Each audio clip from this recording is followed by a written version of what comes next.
정미소프트 개발팀입니다. 요즘 상품을 많이 등록하고 계시는 분들이 매출도 이제 많이 올리고 계시고 또 저희 셀러분들께서 성과를 내고 계시는 게 좀 고무적이긴 한데요.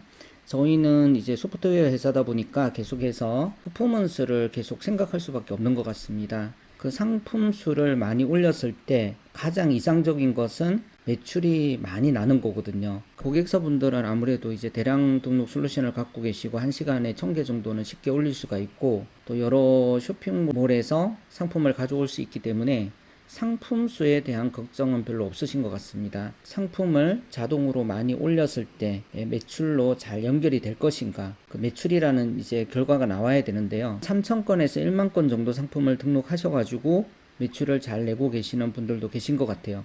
컨셉을 잡으셔가지고 분류를 정하신다거나 타겟팅을 하신 다음에 제품을 올리시는 것이 더 효과적인 방법인 것 같습니다. 주로 이제 실내 생활을 많이 하시고 또 1인 가구가 많이 생기고 있고 또 노인분들이 계시는 고령화, 큰 변화라면 실내에서 이제 공부도 하고 취미생활도 하고 직업도 이제 직장생활도 집에서 하게 되는 그런 생활 패턴으로 많이 바뀌어가고 있는 것 같습니다. 합리적인 그런 명품 쇼핑이라고 해서 중고 거래가 활성화가 되고 있다 보니까 우리 셀러분들 입장에서는 온라인 쪽으로 확실히 넘어온 것 같습니다. 저는 코로나 시대가 되면 이제 많은 분들이 직장을 잃고 IMF 때처럼 엄청난 실업자들이 생겨날 거라고 생각을 했는데 조금 요즘 보니까 양상이 좀 다른 것 같아요. 이런 온라인 시대에 또 새롭게 만들어지는 직업들이 굉장히 많더라고요. 배달업에 이제 종사하게 되시는 분들이 많이 늘어나신 것 같고요. 온라인 쇼핑몰이나 오픈마켓을 하시는 분들이 또 많아진 것 같습니다. 구매 대행 쪽에서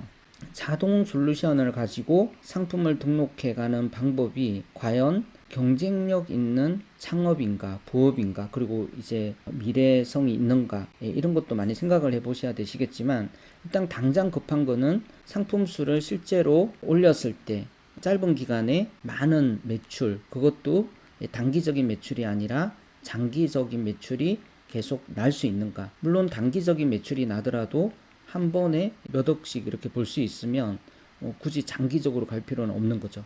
자동 솔루션을 만들고 있는 이제 개발자 입장에서 항상 효율성을 다루다 보니까 이 매출 부분도 결국은 퍼포먼스구나. 그러니까 투입 대비 아웃풋이 많이 나오게 되면 그게 성공적인 비즈니스라는 생각이 들더라고요. 상품 수를 활용해서 어떻게 효과적으로 구매대행 매출을 만들어 갈 수 있을 것인가. 크게 보면 두 가지예요. 자사몰을 운영하시는 방법이 있어요. 자사몰은 안 될 것 같은 생각이 들었지만 요즘 들어서 고도몰이나 또 특히 이제 카페24 같은 자사몰을 운영하시는 분들께서 매출이 잘 나고 계셔서 자사몰이 성공적으로 잘 유지가 되고 또 오픈마켓에는 보통 이제 10% 이상의 15%, 20%까지 수수료를 내야 되는데요. 자사몰 같은 경우에는 수수료가 적기 때문에 광고만 제대로 할 수 있다면 자사몰도 요즘은 또 트렌드가 될 수 있겠다는 생각을 하게 됩니다. 요즘 마케팅도 과거에는 에이전시를 통해서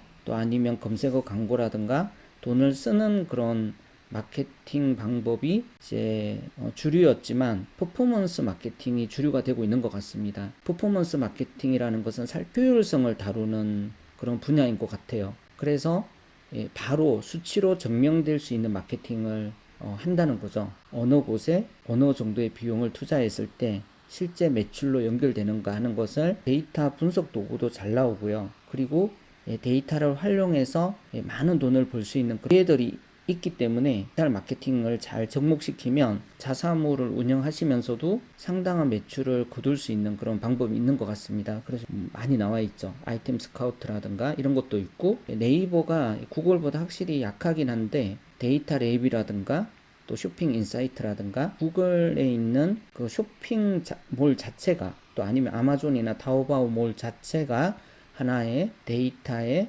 인기도를 다 보여주는 그런 필터링 기능들이 다 있잖아요. 그래서 최신 상품 검색해 볼 수 있고 첫 페이지 나오는 상품이 아무래도 인기 있는 상품이고 그 상품마다 또 리뷰가 있고 출시된 일자가 있기 때문에 그런 것 같은데 최근 들어서 또 자사몰도 많이 생기시는 것 같고 가장 많이 하시는 거는 저번 영상에도 말씀드렸지만 오픈마켓을 통합으로 관리하면서 한 분이서 2, 30개 되는 마켓을 관리하는 그 통합 관리 툴들이 잘 나오기 때문에요. 그런 자동화 툴을 가지고 오픈 마켓을 운영하시는 그런 것도 하나의 큰 트렌드인 것 같습니다. 그래서 스마트 스토어나 쿠팡뿐만 아니라 해외몰 쪽으로도 다각화시키고 또 판매하는 마켓도 조금은 이제 경쟁 강도가 높지 않은 그런 마켓으로 이제 들어가셔가지고요. 그런 쪽에서 성과를 내시는 그런 방법들을 많이 추구를 하시는 것 같습니다. 데이터 마케팅에서 가장 중요한 것은 데이터 그 자체인 것 같은데요. 신뢰성 있는 데이터가 많이 있으면 정말 좋겠죠. 그리고 차별화된 데이터가 성과를 만들어낼 수 있는 것 같고요. 그래서 어떤 데이터를 추구를 해야 될까 저도 좀 생각을 해봤는데, 다른 셀러분들이 쉽게 등록할 수 없는 제품이 무엇인가를 늘 생각을 해보시면 좋을 것 같습니다. 그리고 신제품들을 다른 분들이 올리기 전에 최대한 빨리 선정을 하셔서 올리시는 게 좋을 것 같고요. 쿠팡 아이템 위너 같은 경우에는 조금 논란은 있지만, 쿠팡 아이템 위너가 되기 위한 방법들, 전략들을 현실적으로 정말 냉철하게 또 준비를 해야 되지 않을까. 쿠팡이 아이템 위너 제도 같은 것을 개선을 한다거나 변경을 할 수도 있지만, 아예 정말 아마존처럼 완전히 하나의 트렌드로 자리 잡을 가능성도 굉장히 높다고 보거든요. 그렇게 하면 쿠팡 아이템 위너를 선점할 수 있을 것인가 하는 그런 전략, 아무래도 가격을 아주 경쟁을 해야 되는 그런 열악한 상황이긴 하지만, 또 효과적으로 그렇게 마진율을 줄이지 않고도 쿠팡 아이템 위너를 달성할 수 있는 방법, 그러니까 어떤 신제품을 이용을 해서 하신다거나 아니면 전문화된 제품을 가지고 하신다거나 이런 방법들도 생각을 해보실 수 있으실 것 같은데요. 판매가 잘 되는 데이터들을, 많은 상품들을 올려보고 또 판매가 안 되는 제품을 내려보고 하는 과정에서 찾을 수 있는 방법도 있을 것 같습니다. 그리고 전문화된 상품을 판매하는 것도 좋다고 생각이 드는데요. 한 분야를 깊이 파고들면 한 분야에 다 엘리트들이 있으시고, 그런 분들이 이제 전문가 또는 매니아로 활동하고 계신 그런 분야들이 각 분야마다 다 있으실 것 같거든요. 그런 분들을 대상으로 한 그룹 마케팅을 시도해 보시는 그런 방법이 좋을 것 같고, 또 가장 좋은 거는 이제 개인 맞춤형 마케팅이라고 할 수 있는데, 그런 부분들은 조금 AI라든가 다른 도구들을 좀 접목을 시켜야 되니까 국어를 공부하시면서 해보시면 좋을 것 같고요. 그리고 가장 좋은 것은 빠른 속도로 상품을 등록할 수 있다는 게 저는 큰 장점이 아닐까. 제가 구매 대행 셀러로 활동을 한다고 하더라도 데이터를 가지고 승부를 해볼 것 같거든요. 수동 등록이라든가 반자동 등록이라든가 이런 등록을 하시는 분들은 결국 컴퓨터 속도를 따라오기는 어려울 거거든요. 상품 등록 속도가 아주 빠르다는 것이 경쟁력이 될 수 있기 때문에 상품 데이터를 많이 만들어가는 그런 과정들도 좋은 경쟁력을 만들 수 있는 방법이 아닐까 생각이 됩니다.